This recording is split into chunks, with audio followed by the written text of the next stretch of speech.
Welcome in, everybody. It's another episode of the DNVR Rapids Podcast. I'm your host, Mitchell Carroll, a.k.a. Merchel, a.k.a. Amateur Side U.S. Open Cup Result Appreciator. It's a lovely day in Denver, Colorado, and I'm joined by the fellas. Cowboy Super Yeah. Yeah.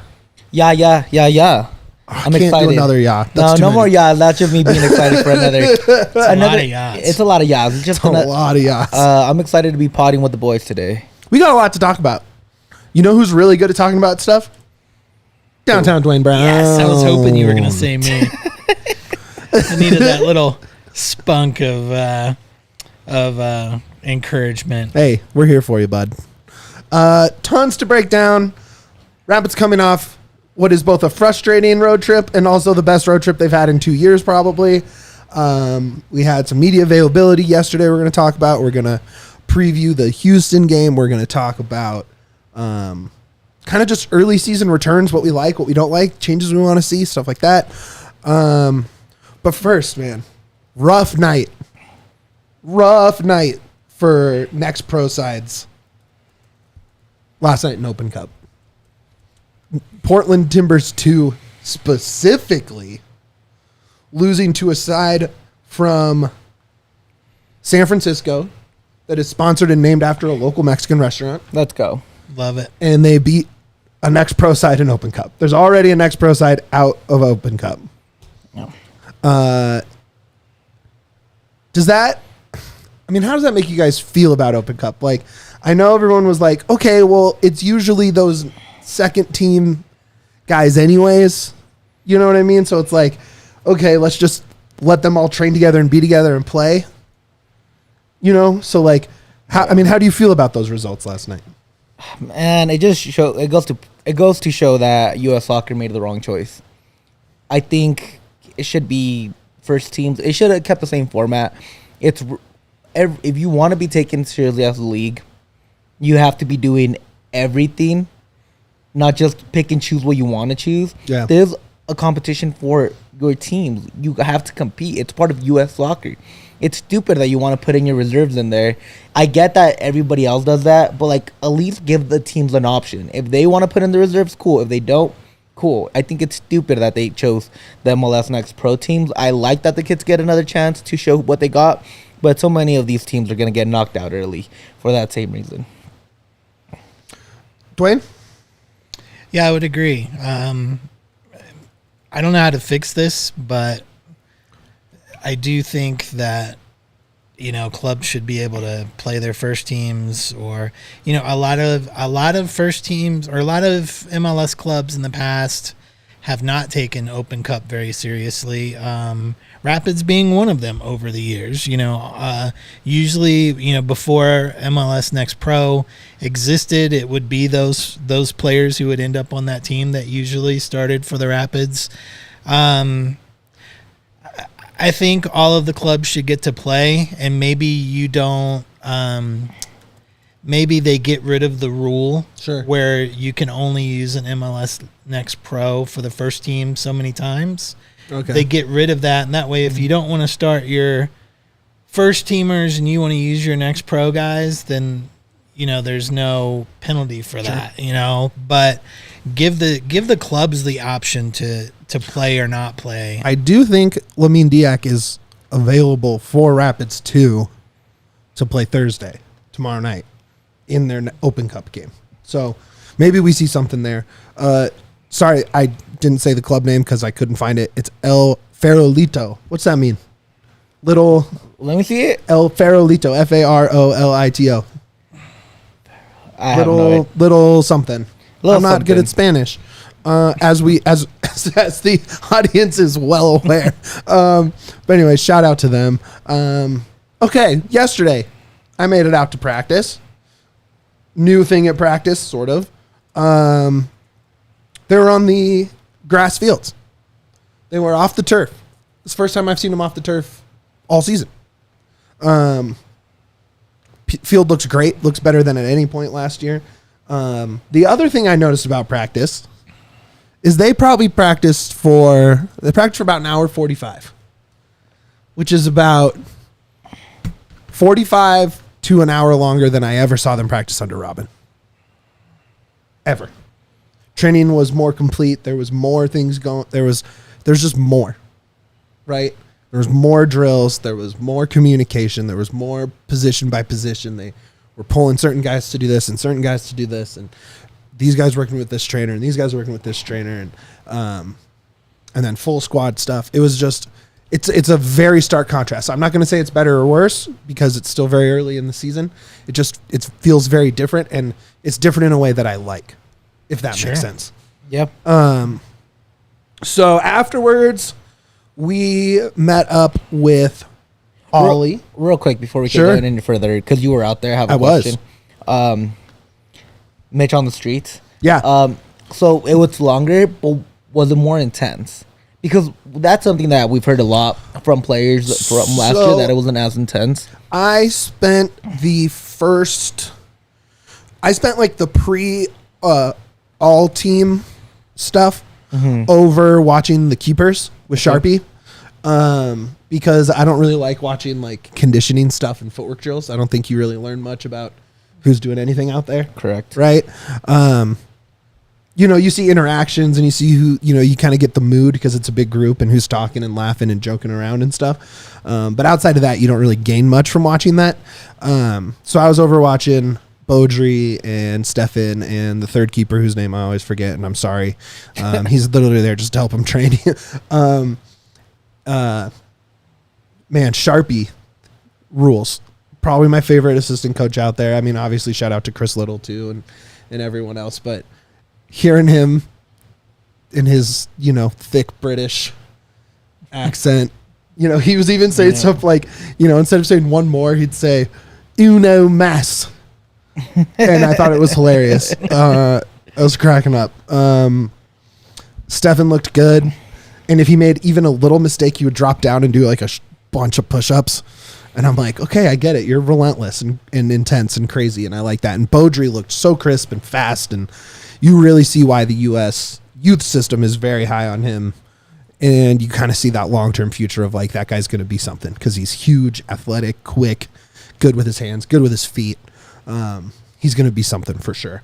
And then in the main part of practice, it was the short field, two goalies, right? I mean, you've seen it if you've been to training before, right? They don't play full length, full practice field scrimmages. It's very condensed. It's like half field almost, right? And Cole was the two-way guy.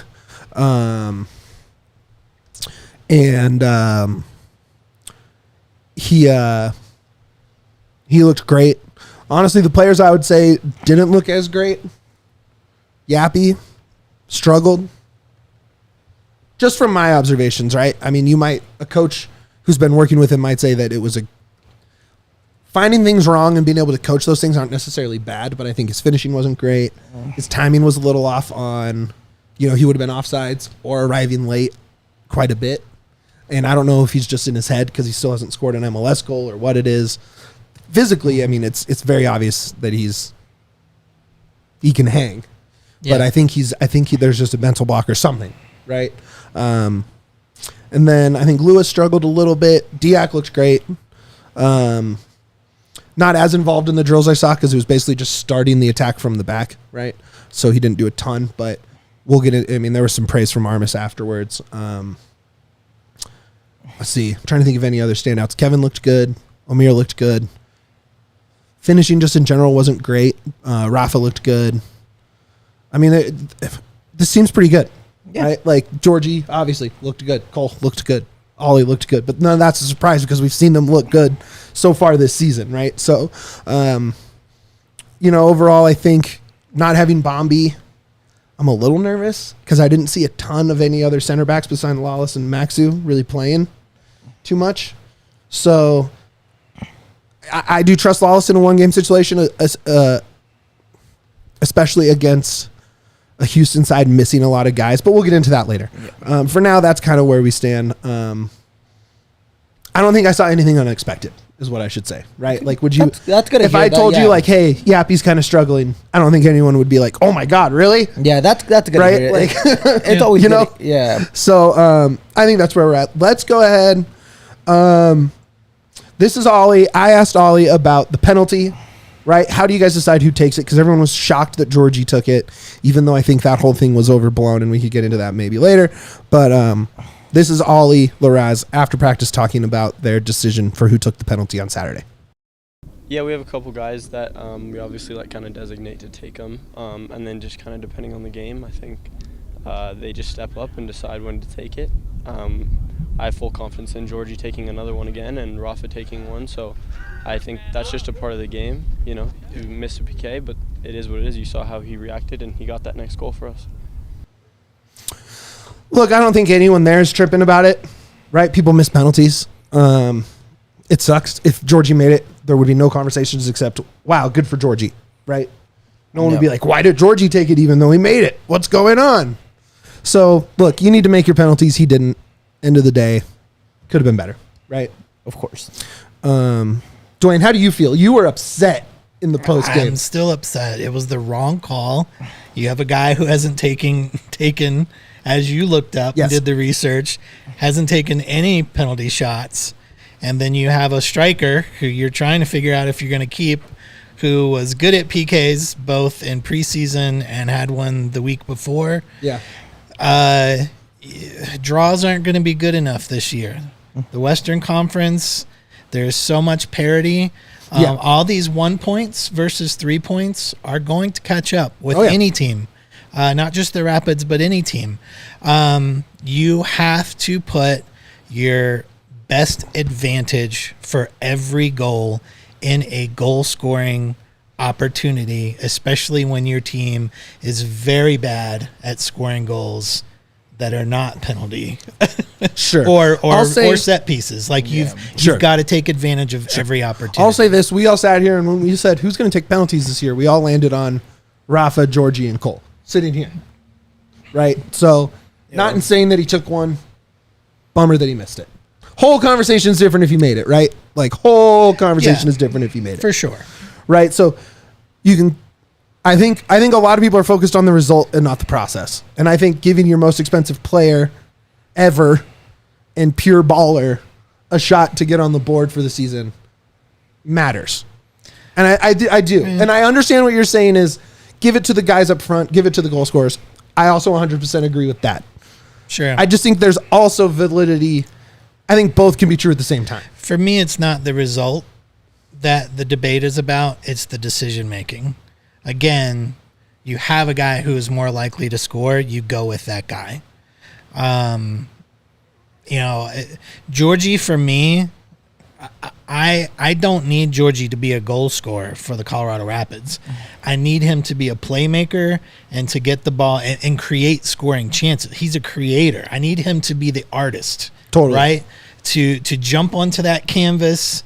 And he's not the hammer and nail. Yes. And I need the hammer and nail to be Rafa. I need him to be kicking the ball at the goal, even on PKs. So for me, I don't need Georgie to get a bunch of goals. I need him to be the reason goals are happening. Sure. And that's what I do but think. But does him scoring a goal help spark the rest of it?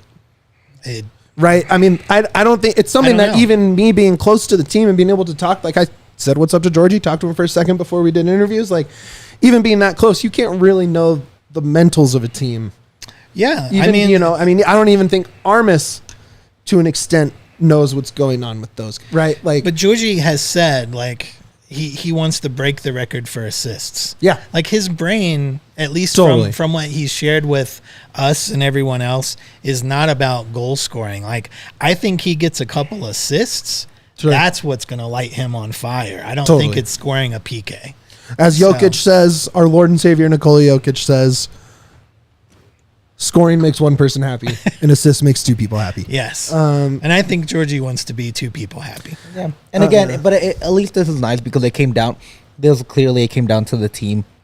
And Armas said it as much Yeah. Post game that they decided to give Georgia the chance, which kind of shows And I like that. Yeah, like it shows that like, hey, we're trying to get everybody involved. It's not just one person. And you're our guy. Yeah, so like I agree with Duane a little bit. I think it should have been Rafa, but I think it's also like Mitch is right. Like they're trying to get him going. Like it's a little bit of both.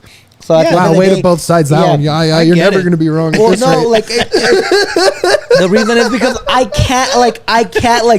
really can't get mad at the decision. Like I don't hate it, but I do agree with Duane. Like I get the decision, but like I agree with Duane. That's the whole thing. Like, it's really hard to be mad about how you said it. If he would have made it, no problem. We're not even talking about this. There's not a discussion. Exactly. At that point. So like I get both sides. Totally. Yeah. All right. Up next, I was asking Ollie about, okay, Ronan's out. You have Lamine. Jasper's injured. Like, what is this midfield group looking like now? And, how's Connor still keeping himself involved, if you want to roll that one? Yeah, it's been good. Connor's been helping behind the scenes with, just coaching guys a little bit and trying to teach them about that role that he played because it was so important for us. But everybody's willing to learn and ready to step up. Man, Ollie, all the confidence in the world right now. Right, of a guy who I think if you didn't give him that start and those minutes coming off the season he had in R2, you're like, what the hell else do I have to do? Right? And he has come out and played well above expectations, I would say. Maybe not internally, but definitely externally expectations. And I think he just has a good head on his shoulders there, right? I mean, he's like, look, Connor's not gone, right? He's here. He's helping us. We know that we have to talk to him and learn from him, even if he's not on the field passing to us or orchestrating who's where. I just think Ollie is he gets it. He really does, right? And there's going to be mistakes in that, as any young player will show you. But I think, to me, it feels like he's able to learn from that. Like, he has the right mindset and mentality of, like, it's not just me out here. I have learning to do. We have a good group of midfielders. Like, we're going to be fine. The other thing I love, it's just Ronan's still involved. How many times do we hear that? Like at Keita, he got injured. He was training in Germany. Like you hear this all the time when Rapids players get injured.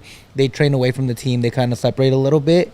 I really do like that Ronan is still involved in being a vocal leader. That's something the Rapids were missing last year. And I think with having a whole year under his belt, gives him that confidence to try to still be in that locker room, try to help out some of these guys, and still teach while he's away because of an injury. Yeah. And then, this was just Armas talking about the Seattle game and the mindset of, and I had so many things to ask about. There was two things I missed that I wanted to ask about.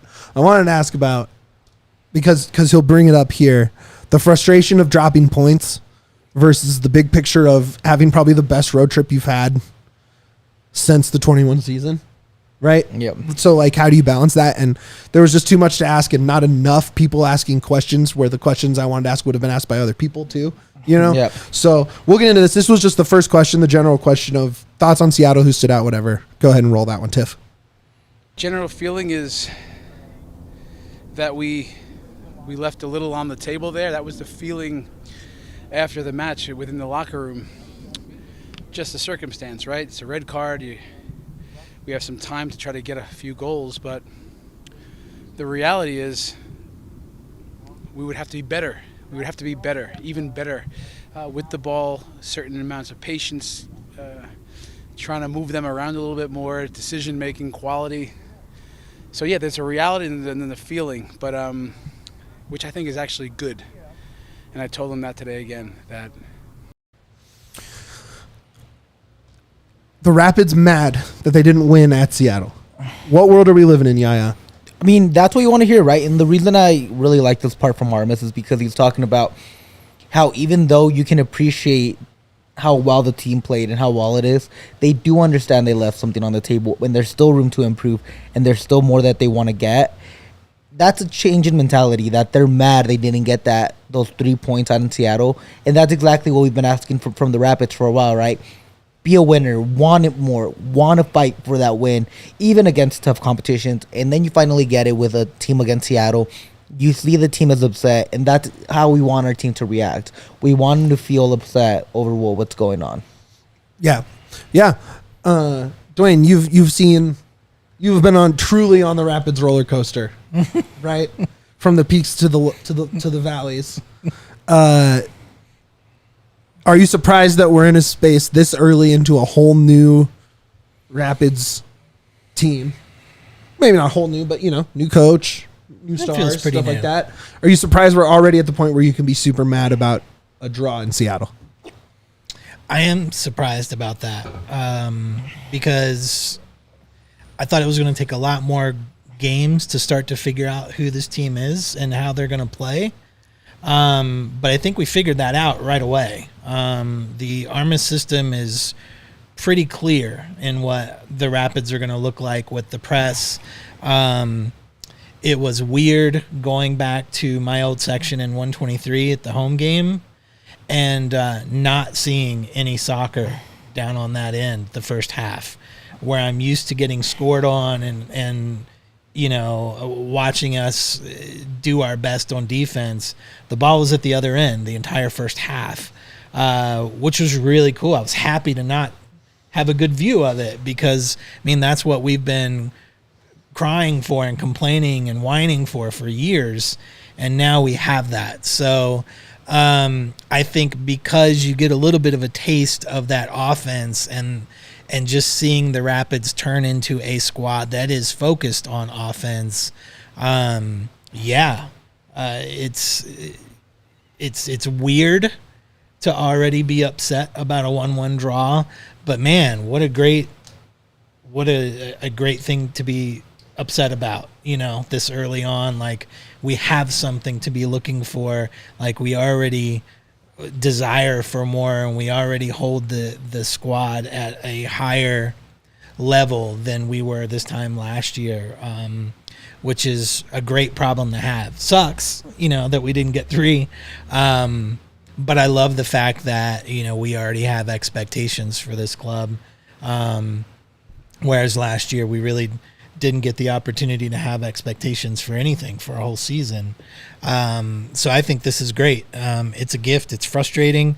But these are the things you want to be frustrated about. We're not frustrated about giving up a goal in stoppage time before the end of the first half, like we did almost every game last year. Our frustrations are not about getting just absolute beatdowns. Our frustrations about we were so close to 3. This is what we want. So that's the kind of frustrations I want to have, and I'm going to feel all the emotions for every game. It's my one time a week to be completely unhinged and have the dumbest takes possible, and everything logic is out the window. It's all emotions, and I'm just going to ride it, for 90 minutes. And that's why we follow the game. Absolutely. Right? Absolutely. It sucks, right? Like, it sucks to drop points. It sucks that Jonathan Lewis threw out his hand and gave up 2 points at home to Nashville. It sucks that Georgie didn't bury a penalty, or Kevin Cabral and Rafa couldn't bury that corner at the end, and you dropped 2 points in Seattle. It sucks you're not sitting on 9 in second place in the West. It sucks. Yeah. But you're still in playoff positioning. Granted, points per, you're below the playoff line from last year, so you're going to have to up that. They have an opportunity this week, right, to get 3 against a pretty wounded Houston side, even if they're a little injured themselves. But, we'll get into that, obviously. The last thing, injury updates. I talked to Ollie about his hand. He said it's fine. He can play soccer. He's bummed that he can't golf. Shocker. Isn't that such a child thing? I can work, but I can't do what I want to do. Look, they're competitive. He's a good golfer, man. Those I'd be pissed Rapids golfers. If I was as good as he is at golf, I would be pissed that I couldn't golf. Yeah, fair. fair. And then I forgot to ask about Jasper because, again, there was only 2 of us there. So, you have a long list of questions, and generally most of those get asked when other people are there, right? Yeah. So, if Braden, Pollard, Radigan, me, Ricardo, like if everyone was there, all those questions get asked. But you only get, 3 or 4 in a shorter session like this, and all of a sudden you forget to ask about Jasper. So no idea. Lamine looks good. Just ramping up, Little by little. I think if you're up 2-0 this weekend, we see him. Right? It also depends the Open Cup, right? How much you play. If he does, right? If he plays an Open Cup, that could change it too. Which honestly, I think that'd be a nice, like, competitive way to really get going. Yeah.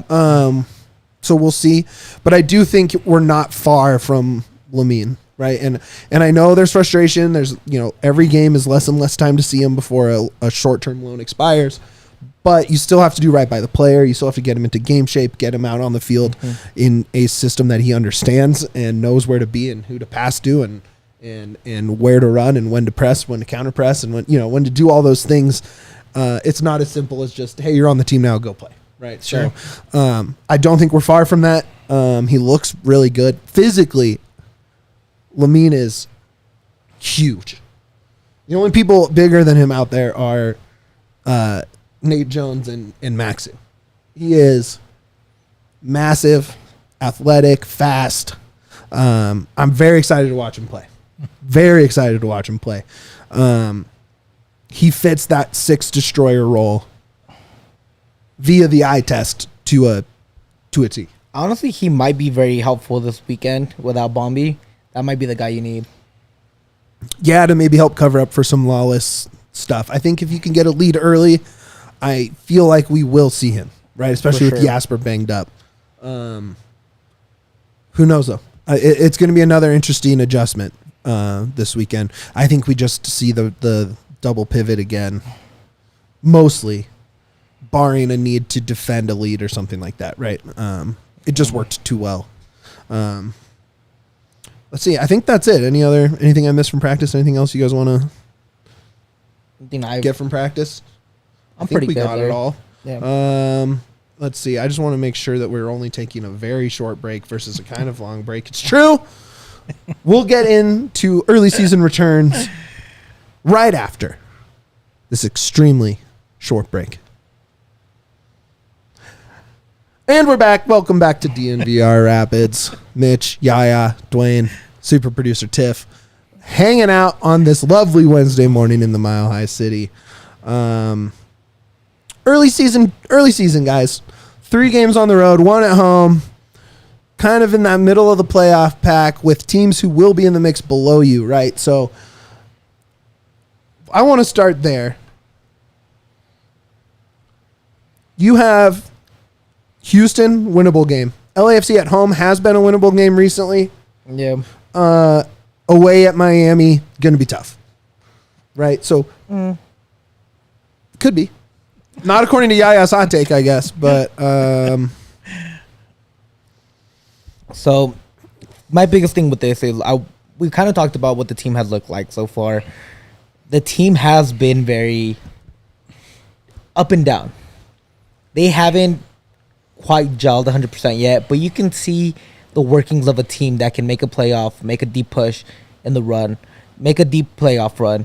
What are some things that you guys look at this team and you guys are like, this is what gets me excited, but this is something that I just can't handle anymore? I mean, Duane has said it a million times over. It's just finishing, right? Like, this team... you took what I was going to say. Well, that's okay. Okay. You'll find something else. The guy that took it's okay. You'll find something else. You're good at this. Look, last year they scored over 2 goals one time at Galaxy. I'm pretty sure. And then the year before, they scored over 2 goals, I think, only 4 times. So in 5 games in the last 2+ seasons, you're not pouring it on, right? 2 goals, can you win? Yes. 3 goals, you probably win a lot more, right? 4 goals, you definitely win a lot more. Yeah. Right? And under Frazier with the grinded out, heavy defensive work, heavy defensive game plan, it's just... It's different now. You need to see these goals, and Juan has been talking about it in the chat, and we've been talking about it up here for a while now. It's just, can you go score 3 goals? Like, please, can you just go score 3 goals for me? Go score 4 goals. Just this is the game. Houston is banged up. This is a lesser opponent, right? They have good coaching over there. They have a solid system, but they are down talent right now. They have people filling in that are not as good. This is your opportunity to show, no, we are an offensive team. We are a scoring team. We are an up and down team. We're going to pour this on. And, having to not being able to finish against 10 men in Seattle, good defensive team. I think other teams would have done the same as the Rapids. I don't think the Rapids were horrible in that aspect, but not, again, you need to see the finishing. Yeah. Who's going to do it though, right? Is it Jonathan Lewis going to find a way to finish? Haven't seen it for a while, so maybe not. Is Cabral going to find a way to finish? Is Cabral going to find minutes to finish, right? He did score 1. Maybe that unlocks him a little bit. Is Yappy going to be the guy? He's yet to do it at all. Either year, too. Like, not just this year. Like, he hasn't scored at all as a pro yet. I know. No, I know. That's what I'm saying. So, like, who's going to step up there, right? Rafa scored from the spot. Is he going to score from play? Right? Like, how are we going to find this? Is Calvin going to be back in the mix? I just got to see him score. Yeah. I love the aggression. I love the pressing. I think physically the work rate is at a place we have not seen in a long time. For sure. No, yeah, you're right. Like, it has to be the finishing, right? Like, I think that's one of the biggest issues the Rapids have dealt with even before the 2021 year. Basically, Connor Casey left. Like, scoring has been so hard to come by for the Rapids. One of the biggest things I'm very fearful of this team is defensively. How much they get caught off sometimes. And that kind of goes in with finishing, and Juan was just saying in the comments. It goes with finishing because you can be a bad defensive team, but you got to be scoring. You got to be able to put the ball in the net. And sometimes the Rapids get caught off guard. Luckily, Zach has been really well, and luckily Sam and Bombi have been able to recover quite a bit. But you are going to get hurt in some of these chances. You are going to be in some really bad positions if defensively you just can't get it figured out, and if you're not scoring either. You need players like Maxu to step up and play a full game, not just a half. Because you've seen him play halves. You've seen him play parts of the game where he looks dominant. But I feel like there's other times where he just looks lost. And you need him to step up and be that DP that he was brought in last year. And you need him to play at that level as one of the best defenders in the MLS. Especially with your star boy out in Bombi. Yeah. Max is an interesting one because he does have moments where it's like, oh yeah, we see it, right? A high-end player. And then you have moments where it's like, what the hell? Exactly. And you gotta bring the what the hells up to average and get more of the elite level play. Yeah. What do you think, Duane? Both of those are exactly correct. Hell yeah. I don't need to talk about finishing anymore. I talk about that every week, and I will continue until it's not an issue anymore. But the defense is not especially solid. I think what Armas did last week in moving to like a back five, using Omir to come back and cover quite a bit, as a wing back. I think Armas changing the strategy against how the Sounders play was the best defensive play outside of Bombi. Just realizing what we're playing against and not just going into the standard issue 4-4-2 on defense. But that, while that worked, we still didn't get the win. And we were having to use that quite a bit and be fluid back there to cover for the defense. Why it worries me for this weekend, I know we're not quite previewing this weekend yet, but why this is an issue, why we're talking about defense, is that Houston takes a crap load of shots. Yep. They shoot. They are the opposite of the Rapids right now. Anytime that ball gets in the final third, I'm not saying all of these shots are always great, but they shoot the ball. we are going to see more than any other game this so far who Zach Steffen is on Saturday. Excuse me. Because those shots are going to be coming in. We don't have Bombi back there, so there's going to be a lot of pressure on Lawless. There's going to be a pressure on, if Omir's the guy coming back and filling in. Yeah, I mean, Sorry. I think I I'm like still struggling. I like where you're going with that, because I do think there's a world where you can slide Keegan into third center back with Lawless and Maxu, right? And then you have so many wings that you can have some of those guys be Vines on one side, and then go you can go Amir, you can go Seb, you can go Travis, you can go. Probably not Lewis. I mean, maybe Calvin Harris. Like, you just have so many wings, right? And I did kind of ask Armas about the wings, and it's still been kind of wing by committee, where it's been, okay, now we're gonna try Yappy on the wing. Okay, now Harris is gonna start on the wing. Okay, now and it's like, how close are you to settling in? Well, why not get more of them on the field if you need to, in that way? Depending on how the game flow goes, right? Correct.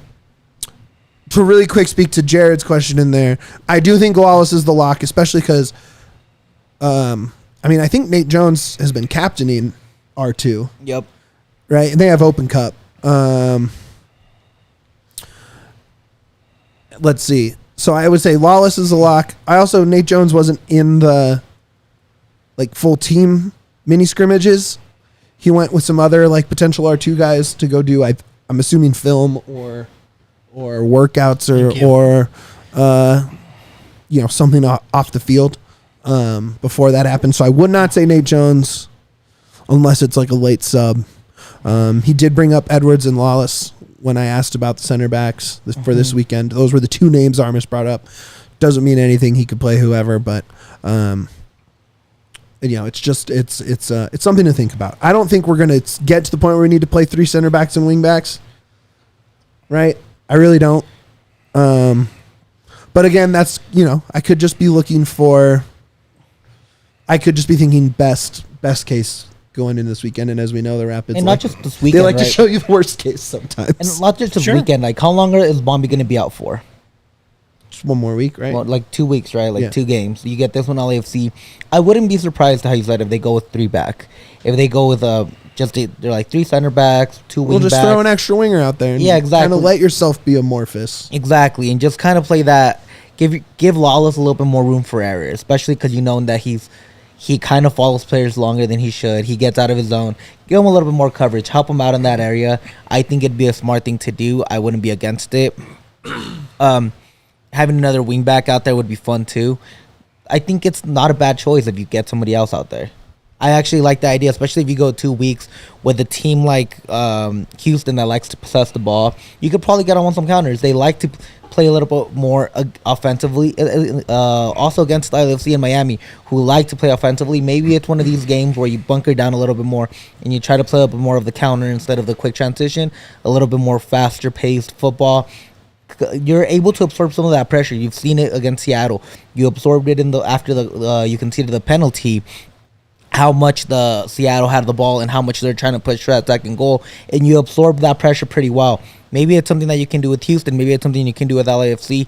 Maybe you found something where you can do a quick transition attack, especially with your center back /6 out for a couple of weeks because of international duty. Yeah, I don't know.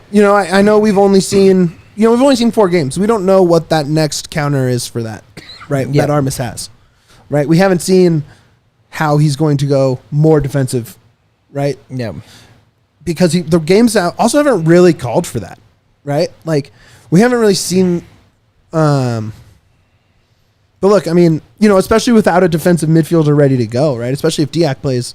What if Diak plays 90 tomorrow night for Open Cup, right? Yep. Then it really is. You don't have a defensive midfielder because Jasper's hurt. He hasn't trained yet this week, right? So we don't know what we're gonna see. You're starting to miss bodies in that midfield for sure. Something that was kind of deeper. You're starting to see that your some of these bodies that you thought you could rely on early in the season, like Ronan's out for about a month and a half. You have Jasper out for however long if he's not playing. Giac is not ready to go. You got the R2 guys and Wayne Frederick, who's maybe not ready to go either. You're starting to see that there's players that you were going to rely on in the first 10 games that are not going to be here. Now it's time to Armas to adjust, especially when you've already seen the play and what he's trying to play. It just, how is he going to adjust? What's going to be the next phase of his progression as a coach of the Rapids? Yeah, we'll see. And I mean, I think, Juan makes a good point where the defense really is the double pivot with the center backs, right? And Sammy and Keegan are so offensive that it would be a major change to ask either one of them to not be offensive, right, in their role. I mean, especially Sam. I mean, Sam's getting touches in the box, right? Like, I mean, that's a long way from like showing up and forming a wall at the back, right? So we probably don't see it, but we'll see. It's going to be it's an interesting game because of who's not available. When you look at this team, they have Houston, LAFC, and Miami in their next 3 games. How many points do you see them getting? Probably 4. Probably about what they've been doing. 4 points? How about you doing? 2. 2 to 4. You say 2? I'll say 5. Whoa. How are they going to get 5? I think they don't lose any of the next 3. I think they draw. Dang. I can even see 6. I don't think LAFC is that good right now. They've been struggling. They've been kind of bad. Yeah.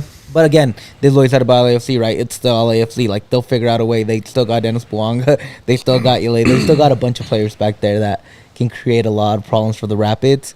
But I can see a win against LAFC, and I can see a win against Miami, or at least a draw. Especially the way they've been playing and how Messi's been resting, especially with Copa America coming up. He's going to be a key piece to that. How much is Miami actually going to try to put him into this lineup and wear out his legs early in the season? Same thing with Suarez. He's like him come in as a sub instead of playing against DC. These are things that we might not be thinking about because we don't got a lot of players.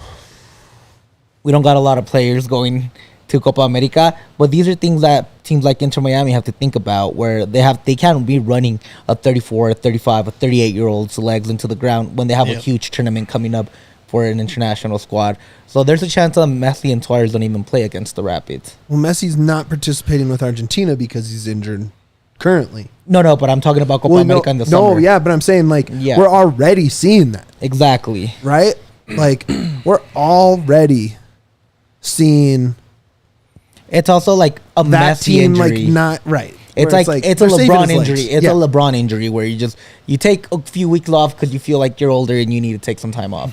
They're not real injuries; they're just time off. But you can't say that to the MLS. I don't expect to see Messi versus Rapids. Why would you? Like, they're gonna look at it and it's go, so disrespectful. Well, it is. I love it. And I love it so much. And I'm thinking like that. This is what they're thinking. Disrespectful. That's what they're thinking. They're thinking it's the Colorado Rapids. We're not going to play Messi. Like, you have to choose so many games where Messi doesn't play.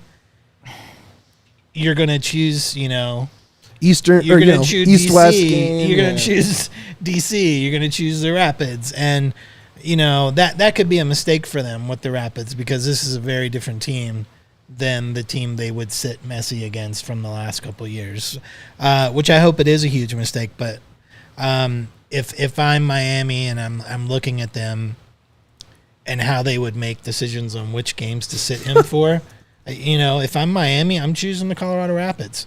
And for me, you know what? No, you're right. That's freaking great. I know everybody wants to watch Messi, but, good grief, man. Just turn on MLS. Right. You're going to see Messi. It's just like I'm fine not seeing him against Rapids. Against your favorite team, you don't need him. Yeah. I'll watch him beat up on... RSL or LAFC or whoever. Yeah. I'm fine with them not playing against the Rapids. And real quick, on the positive side, because we've only harped on the negative of the Rapids, the positive is they're creating chances, right? Sure. They're trying. You see, they're possessing the ball a lot more. It's a fun game to watch now. It's not slow-paced.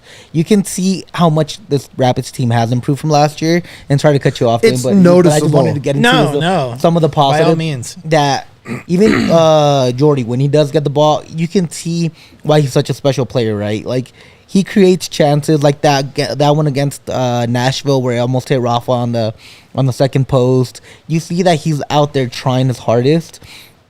And that's what gets you excited, right, for the rest of the season. You're like, we got a squad. It's just now, can they gel? Can they get together? And can they make some noise? I was explaining this. There are soccer people in the office that aren't MLS guys, which like you can't blame. I don't think that's an uncommon thing in America. No, No, there's Euro snobs, Right, everywhere. and I was kind of telling them where the PIDs are at, right? And they don't have the roster spend of a lot of rosters, right? So I think top end talent they have, right? It's that second tier talent Yeah. that they probably lack in, and I think they have decent depth, but what they have that they have lacked for 2 years is dogs, right? Yeah. Mentality, work rate, effort, attitude, whatever you want to call it. In games that haven't gone their way, Nashville, Portland. Seattle, yeah, even Portland, they were still working. Yeah. Right? But especially Seattle, especially Salt Lake, you saw a work rate and an attitude and a press that did not exist for the last 2 years under Frazier. It wasn't there. And that's what makes me excited about the rest of the season is, right? Like you'll get more results because these guys give a shit compared to last year when they clearly didn't, right? When they were jogging, getting cardio, not tackling anybody, not pressing anybody, and it makes you excited, right? And Juan's right. They don't have top end talent of a lot of places. What I mean is they have top end talent that's increased from where they were. Yeah. Right. And specifically I'm talking about Georgie, even though he hasn't shown it yet. Yeah. Right. Even Zach has shown it. Yeah. Like your top end talent is better than it was. It's lacking compared to most of the MLS because they don't spend. Yeah, right. of course. So Comparing solely to the Rapids. yeah, correct. And one of your Top end DP Rapids slots now is higher than top end Rapids previous. and one of your DP slots is still Kevin Cabral, right? So you're still not there yet, and that's not what I'm trying to say, but we're gonna see. We're really gonna see. I'm just excited because I think it's, as I said all along, it's the worst thing you can be is boring and bad. You can be interesting and bad, and it's at least fun, right? Mm-hmm. You can be interesting and decent, which is where I think this team will be. Sign me up, 100%. Sure. I'm excited to see how it goes. Yep. Right, and we're literally a Lewis handball away and a missed penalty away from 3 straight wins in second place in the West. Like literally, and I know, ifs and buts, whatever. But like you have to take that into consideration where it's like this team is going to be in the mix. Yep. At least on a level way above what they were last year. For sure. Right? All right, let's take a quick break here. Let's take a quick break. And we're back. Welcome back to DNVR Rapids. Yaya, Duane, Tiff, Mitch, hanging out. Studio A with the new Empire flooring floors. Nice floors, by the way. Great floors. Shout out to them, even though I don't do their ad read. That's all they get from us. Nice. This game specifically, let's dial it in. We've been talking kind of, Big picture. bigger picture. Let's dial it in a little bit. Yeah. I want to. You're kind of our lead technical guy here. So with this Houston game, one player I'm always very worried about whenever we face Houston, and a player that I'm still surprised he's on Houston. I think he should be playing in Europe. It's Coco, man. Coco is the engine of this team now. But he's being played a little bit more of a wing right now, especially with all the injuries they have. This Houston team is not as bad as I expected to be going on early. They lost one, they drew one, and they won one. 4 points. They're right there in the middle. They're kind of like in the Rapids place where they've kind of done one of each already. Like they've kind of got one of each out of the way. My biggest thing with Houston is they don't allow a lot of possession on their own side of the pitch. They like to have the ball, and they don't concede a lot of touches in their final third. So now, how are the Rapids gonna counter this? How are the Rapids gonna be able to push against that? I have no idea. I think it's going to have to be a lot of more wing play, a lot more. You're going to lead a lot more from Omir, from Jordy, and from Calvin or whoever's starting out there, if you want to be able to push to that next level. It's just going to be very interesting to see how they can handle Coco defensively without Bombi, a guy that can cover so much space. I think I saw that Coco's out this weekend. Is Coco out this weekend? I haven't seen any of that yet. I'm just always so worried about Coco, man. I've not seen that either. It was just a tweet, so I could be completely wrong here. But I know obviously Quinones is out for the year. Eche's out for a few months. It's like 3 more months. Yeah, something like that. That was our guy B-Ray, I think I saw, that said that Coco was out this weekend. And I'm not sure where he saw it because I can't find it. But I found his tweet, but not where he got it wasn't a quote. Like, quote the tweet. Juan says Coco's out. So, I mean, that changes. See, look, man. That changes so much. That changes a ton. Yeah. This game to me is so much like, I don't really care who plays well. I don't care who breaks out. I don't care who scores. I don't care who takes penalties. Just win this game. End of. 3 points here. You are in such a good spot. Right? Like, am I wrong? No, you're not. Who not. cares? Sometimes I think we dig in just a little too deep, and it's like, oh, well, this happened. How can this happen? And it's like, well, this is a big, if there's long a PK season. You know what I mean? Like, soccer is such an aggregate sport. This goes from freaking February to October, and it's like, oh, no, this one thing happened in this one game in March. This whole thing is screwed. We suck, but and it's like, just if you win this game, you are in such a good, comfortable spot. You are. And it's early in the season. You got to accumulate points. You got to start accumulating now because at the end of the season, you don't want to be one of those teams that panics. You saw what happened with St. Louis last year. They had number 1 seed locked up, and then they kind of lost it. Bottled. But they were in that position because at the end of the season, they started looking really bad because everybody kind of figured them out. But they were okay because they accumulated a bunch of points. They kind of kept everything in wraps, and they were just able to get through the finish line at the end. And that's all you want, right, from a Rapids team. Once you get into the playoffs, it's a completely different game. You're right. Like, all you have to do is accumulate points. You win no matter what it is. If you win off a penalty and it's 1-0, we're all going to be happy at the end of the day. And I think, with Juan's comment here, I don't care how it looks. I think what I'm saying is I've liked how it looks. So just win. Right? Like, cool. If Harris is on the wing and he's producing, great. Mm-hmm. Right? Like, a result will change so much about how, like, a 3-point result will change so much about how we talk about this team for the next couple weeks. Yeah, and Coco is out because he is with Panama in Nations League, which makes not an injury. Makes so much more sense. I completely forgot Panama was in the Final Four of the Nations League, so he has the same thing going. Panamania. He has the same thing that they beat.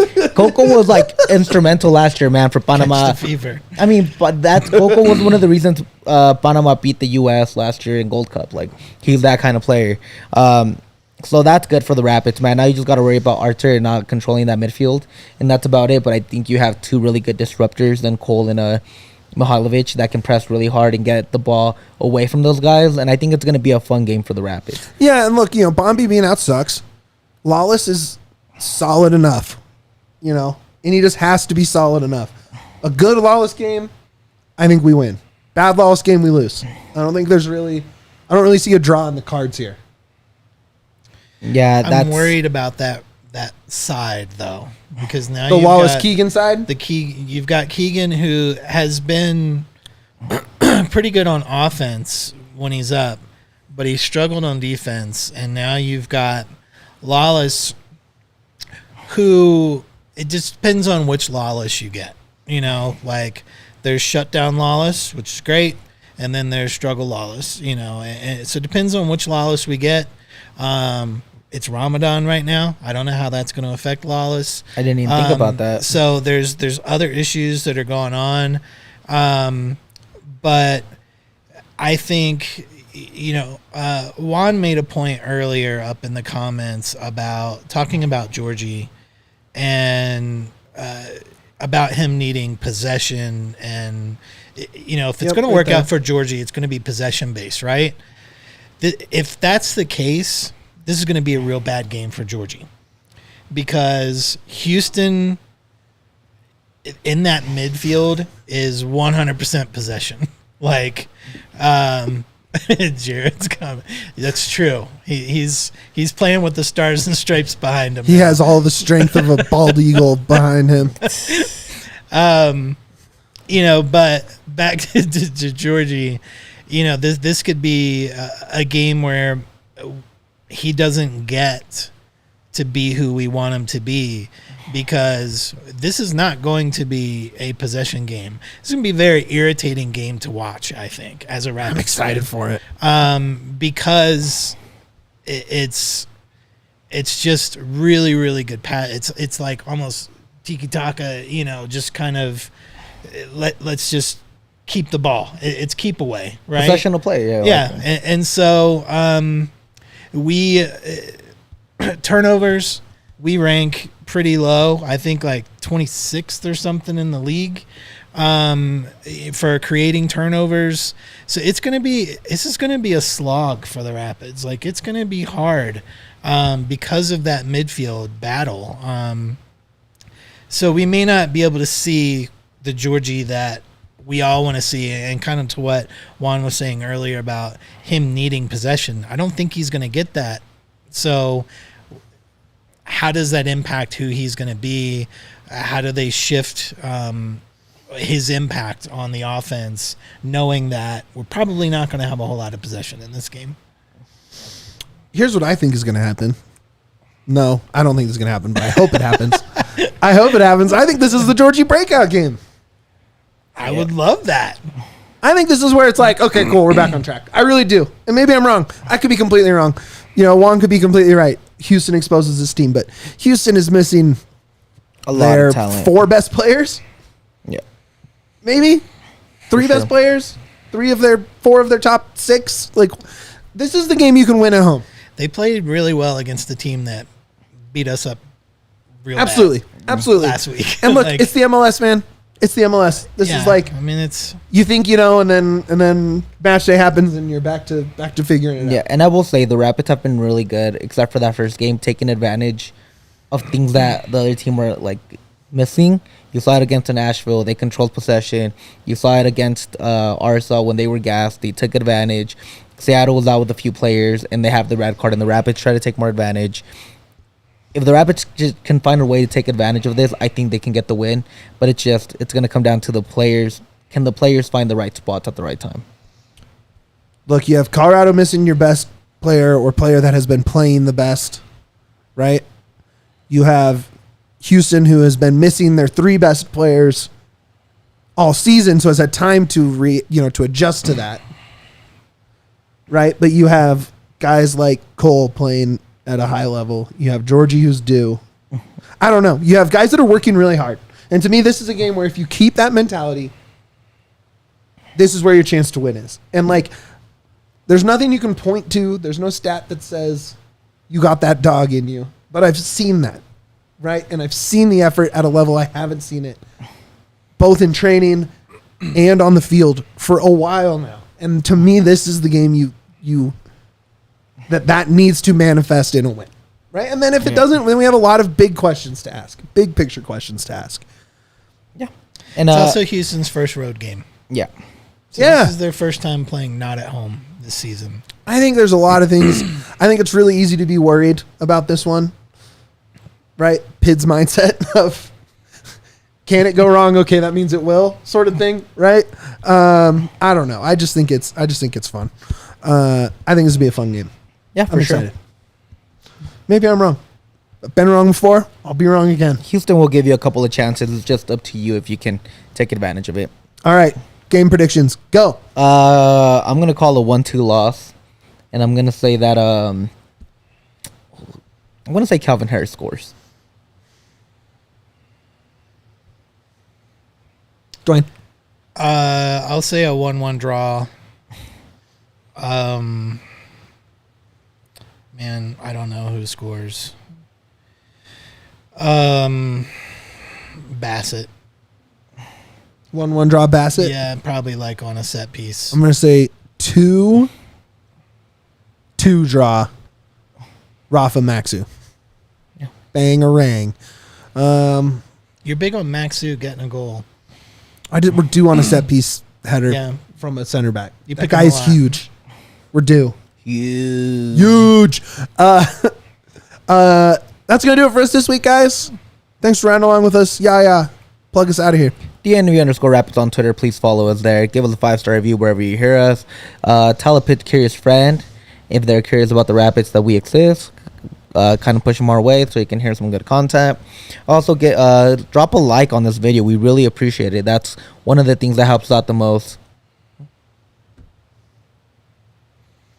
Jump into I DNVR on YouTube. I thought you were still week. plugging. We are officially marching into madness here at DNVR. That's Starting right. tomorrow, we are going to have live watch-alongs almost all day long. Starting tomorrow, like 7 hours of watch-along. Pretty much starting tomorrow through the weekend. And then next week in Vegas. Why you'll want to watch is because it's going to be a watch along. It's not just going to be the same people. You'll see Mitch tomorrow morning. You see a bunch of DNVR personalities on these watch alongs. You can see me pre-stressed for this Kentucky game tomorrow night. And then with the Marching into Madness, we're also doing with Andre, D-Line, Adam, and RK. It's going to be a running competition, playing, with bets. And so tune in for bets in those shows, but also some real silly stuff that's going on. It's going to be a lot of weird, wacky challenges that will impact and will be fairly hilarious to watch. So, especially when we get to Vegas, but starting tomorrow as well. And I'll be tweeting through some of the Open Cup stuff on the DNVR Rapids account. Please follow us there. Please. I want to get that over 2K now. There's also US Open Cup. Right, that's what I'm saying. I'll be tweeting along there. We won't have someone there. Look, we all have jobs here. And Juan will be there. Juan will definitely be there. Ricardo will be there. There's gonna be a lot of coverage. It's tough for us to get to everything. I'm lucky to get to a training a week. Yep. Look at Box State. Yeah, Box State, Post. winners and losers. Winners and losers. Burgundy Wave will probably have something too. I mean, there's a lot of great work going on out there in the Colorado footy world, so keep that stuff up for sure.